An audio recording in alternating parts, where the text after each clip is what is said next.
Today we have more updates on the SM and HYBE case. I need to apologize. We also have more updates on Jin's recent condition in the military and where he's at. We also need to talk about Jin and him being violated. So hey Dumplings, it's Dave Desai. Hater or not, make sure you're subscribed with the notification bell on. Grab your dumpling, taste-filling mug merch, and let's go.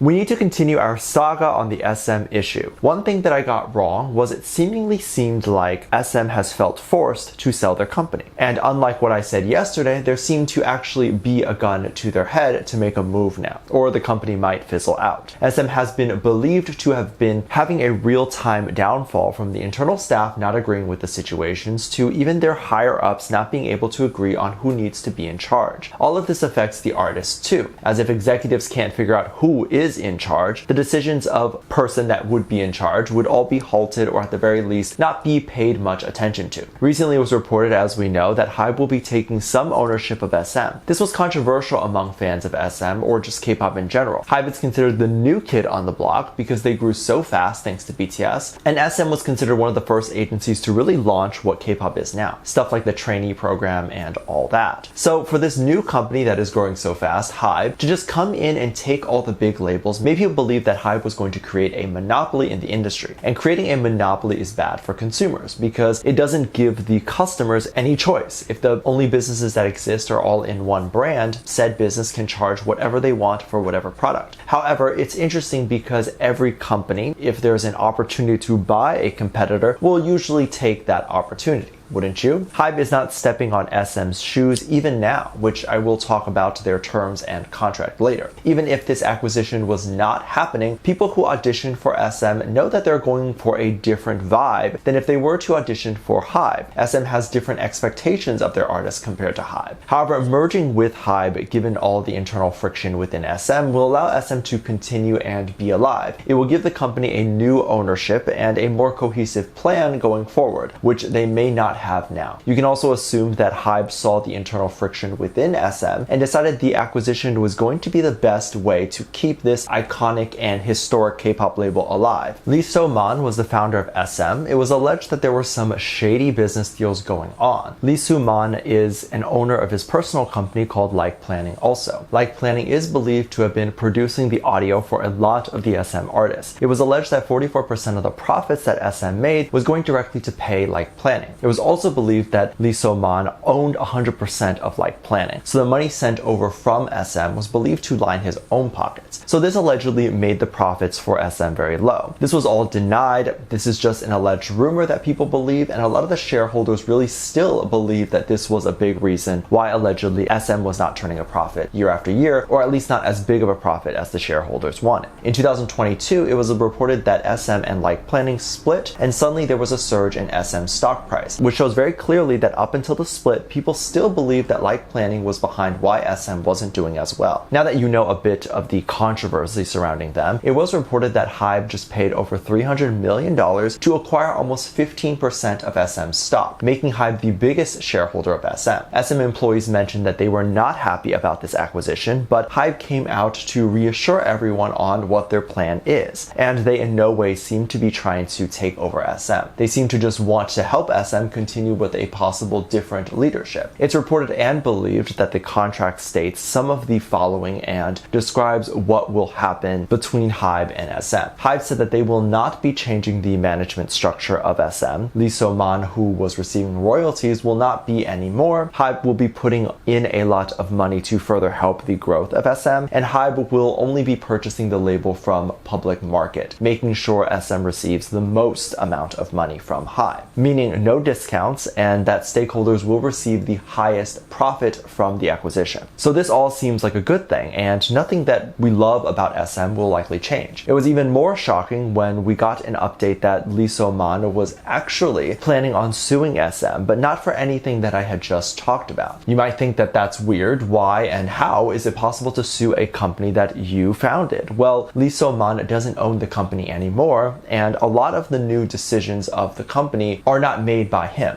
SM was reported to begin a new relationship with Kakao. Kakao is a Korean messenger app. It's alleged that Kakao owns over 9% of SM's stock, but this was apparently recently given to Kakao during this time of heated tension within the company. Allegedly, this violates commercial law, but we won't know if it does until the result of the lawsuit comes out. We shall wait and see. This all took an insane amount of research, as I had no idea any of this was going on within SM, and I'm sure most of you don't either, if you keep up with only HYBE or BTS. But I thought this was very interesting, and now that the two companies are working together, it would be interesting to see how this could affect BTS or possibly open new doors for them. However, right now, HYBE is doing all this while BTS has to enlist is a great way to almost prepare the company to be ready when BTS makes their comeback in 2025, and then be able to just open these doors for BTS. People have been asking for updates on Jin and what is going on with him in the military. Well, we do have some updates for you. The news and reporters shared some videos of Jin at the camp. Remember that reporters are not allowed to just waltz into the camp. They have to get permission, so this footage shared is very likely with consent. Recent footage shows Jin at a ceremony. After this, he will be shipped to his more permanent location for the rest of his service. But what was unexpected was that the conditions or position that will be held by Jin. It was initially believed that the conditions will be harsher, as Jin will stand by and guard a DMZ. However, that seemed to have changed now, as it's believed that Jin will act as an instructor for the new trainees that come in. This is a very difficult position to have. You need to score high marks on several trainee activities to even be eligible for this, which seemingly Jin got. Congrats to him. Apparently, even Jin's high school records were brought up before deciding to give Jin this position. Such things like high school attendance and grades. I think people were definitely shocked to hear, but very happy to know that Jin is just as amazing as we all thought, because he is not only a super talented worldwide star, but often the celebrities we hear about are not as deserving of the accolades we give them. So they typically are more quote-unquote useless in everyday activities, except for being a celebrity. But Jin is very amazing in all aspects, and that's clear from this story. Not only that, apparently during his trainee process in the military, not as a K-pop idol, he was SA'd, sort of. So trigger warning here in case talks of nudity and being exposed by someone is triggering to you. Fortunately, Jin was safe and nothing physically bad had happened, but it was alleged and reported that one of the military instructors had posted on Facebook something very inappropriate. We all know how people in the military shower. It's very open, and it's one of the things that a lot of people talk about being insecure about. It's a concern for a lot of young men who are scared that, oh, other people are going to see me naked and judge me. However, a lot of that has been talked about by other soldiers to say that it's not an issue because you get like 5 minutes to shower, and in order to clean yourself properly, you have to focus on yourself, and you really don't have time to look at anyone. So when this alleged instructor posted that they saw Jin's private part during the shower and described it as worldwide star down there, I can imagine that this is triggering to many people, and even something that could be very triggering to Jin. Keep in mind, this alleged post on Facebook has been translated from Korean to English, so I only know the rough translation of what was said. People were rightfully calling this SA, and the post ended up being deleted very quickly. But this issue here is that Jin or any soldier should feel safe showering without other people looking, and definitely if you are going to look in which it's inevitable, I could see someone being very curious about what Jin looks like while in the shower, but you should not look. Just because it's a communal shower doesn't mean you have permission to look. No one wants to be looked at while they're there. It not only violates Jin, but it also triggers any soldier or man going into the service to feel more insecure, like, oh, my biggest fear of being seen naked and talked about is going to come true. And Jin likely did not want his private part to be talked about and posted online, whether it was a compliment or not. It wasn't for the eyes of the instructor to see. And if the instructor happened to look, then you look and you keep that to yourself. That's something you do not share with anyone. And it also makes you look like a perv for even looking that hard. I personally would not want to admit I was looking at the naked soldier's private parts while they're showering. Like, I don't know if this story is real or if this post was real, but that whole thing is weird on its own. And if it's true, please understand why this is not an appropriate thing to do. I know this is a common erotic fantasy, and that's fine to have this fantasy. No shame from me at all. But understand that those fantasies or videos that we see from people are people who are consenting and from people who agree to be part of said fantasy. Jin or any of the soldiers there did not agree. But what do you think about what the instructor said of Jin? Was it appropriate or not? How do you feel about Jin's new position at the new camp? And how do you feel about the acquisition with HYBE and SM? Let me know what you think. Make sure you check out my Patreon for more videos, link down below. Thanks, just lovely comment right here.